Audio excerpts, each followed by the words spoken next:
Domitian's name has gone down in history as that of a despot, and the years of his reign on Rome's imperial throne are often remembered as an era of ruthless oppression and fear. His death, it was believed at the time, heralded the long-awaited restoration of former liberty and the beginning of the glorious rule of 5 new, wise emperors.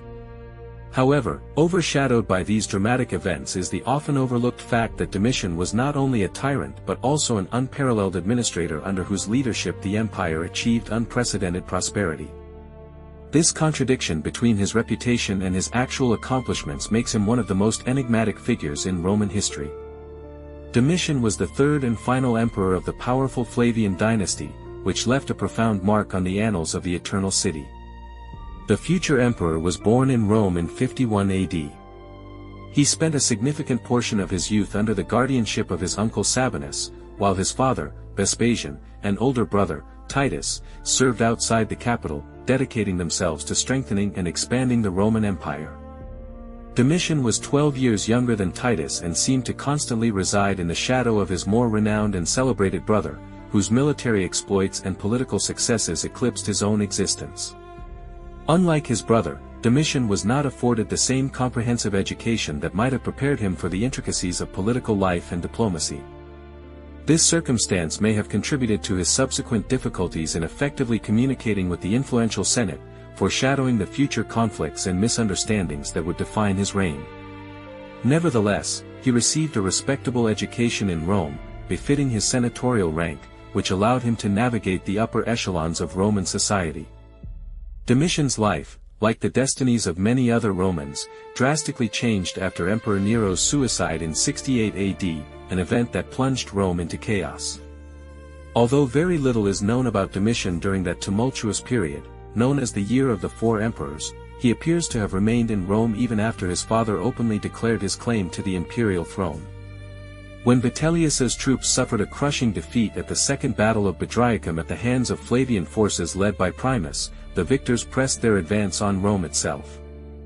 At that critical moment, Domitian and his uncle Sabinus, who held the important post of prefect, were forced to flee to the Capitoline Hill to escape the wrath of Vitellius's enraged soldiers. From there, they made a desperate attempt to negotiate Vitellius's abdication, hoping to prevent bloodshed. Vitellius, realizing his imperial days were numbered, the Danubian legions were only days away from Rome, and the Syrian legions were rapidly approaching, expressed willingness to abdicate.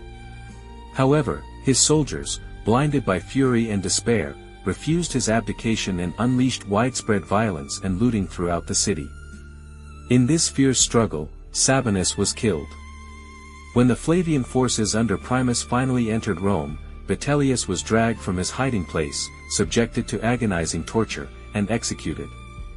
This moment marked the culmination of a drama that opened Domitian's path to power, but also laid the groundwork for his future, equally controversial reign. Soon after, under the command of Lucius Mucianus, the Syrian legions entered the capital, and their primary task was to immediately restore order in a Rome torn by unrest. The young Domitian presented himself to these military contingents, and the soldiers, recognizing him as a representative of the new power, hailed him as Caesar. Following this, he immediately moved into the imperial residence, asserting his presence at the center of power. During the period preceding his father's arrival from the east, Domitian, acting in close alliance with Lucius Mucianus, one of Vespasian's most influential and trusted advisors, served as the emperor's representative in the Senate. Throughout Vespasian's reign, it became abundantly clear that he was systematically preparing his elder son, Titus, for the role of future successor and head of state. Titus was steadily entrusted with increasingly significant responsibilities and broader powers, whereas Domitian, his younger brother, was primarily granted various priestly posts and the less prestigious position of consul suffect. Thus, during their father's rule, Titus held the consular office no less than 7 times, while Domitian received the consul suffectship only 6 times in total, which eloquently attested to the difference in their standing and prospects. During Titus's brief and rather short reign, there were practically no significant state transformations. Therefore, when Titus began to succumb to a malignant fever, Domitian, lacking sufficient practical administrative experience and comprehensive preparation, found himself completely unready to take on the reins of the vast Roman Empire. In this critical situation, Domitian hastily made his way to Rome, seeking to secure the support of the Praetorian Guard and be proclaimed emperor even before his brother, Titus, drew his last breath. The Senate, by contrast, showed some sluggishness in its actions, preferring first to pay final respects to the deceased emperor Titus, and only then proceeding to officially proclaim Domitian as the new ruler. Such delay likely became the cause of a certain animosity from Domitian toward the senators. Nevertheless, in the end, the Senate also officially recognized his authority, proclaiming Domitian the lawful emperor of Rome. Domitian's reign, much like his father's and brother's ascent to the throne, began with no less hope and promised an encouraging future. He demonstrated himself to be a highly effective leader of the imperial government, consistently adhering to a pragmatic approach to state management. The emperor actively immersed himself in all spheres of administrative activity, striving to encompass even the minutest details of his subjects' daily lives. To combat corruption in the provinces, he initiated the establishment of a new position, that of curator, responsible for investigating financial abuses. However, it must be remembered that in Rome, since the time of Augustus, the facade of a republican system was meticulously maintained. Domitian, however, showed clear disregard for the Senate, which inevitably earned him its irreconcilable hostility. Since the vast majority of ancient sources that have reached us were penned by members of the senatorial class, the emperor is often depicted as a bloodthirsty and despotic tyrant.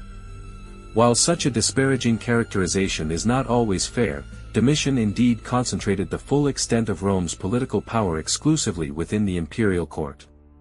The Senate, which already played a very minor role in government, was completely stripped of any real influence. Domitian also differed from his predecessors in that he appropriated the title of Lord and God, rejecting the more moderate appellation of princeps, or first citizen. His imperial court was formed not only by members of the nobility but also by freedmen, equestrians, and some prominent senators, such as Nerva and Trajan. Titus's reign had been marred by a massive fire that devastated significant areas of the Eternal City. However, this disaster opened up vast prospects for Rome's subsequent renewal and development. Seizing this opportunity, Emperor Domitian undertook a highly ambitious building program. As part of this, approximately 50 structures in Rome were restored and completed.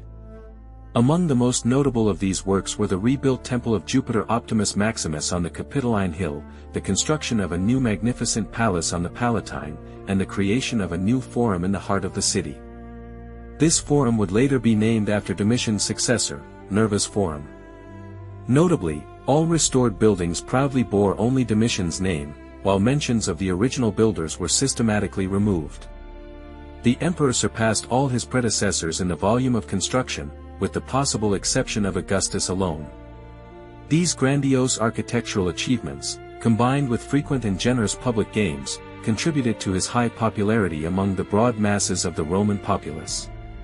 Despite the undeniable military talents of Domitian's father and brothers, he constantly felt an internal struggle and a desperate desire to achieve his own military glory.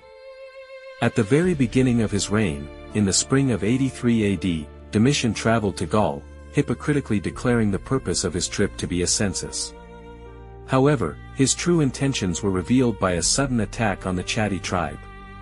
By the end of that same year, he solemnly celebrated a triumph in Rome. Nevertheless, this victory proved illusory.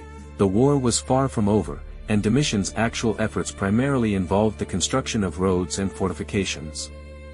This, however, did not prevent the emperor from bestowing upon himself the honorary title Germanicus in celebration of his supposed achievements. Deep down, Domitian understood that this recent, essentially false, triumph over the Germanic tribes had made him an object of ridicule.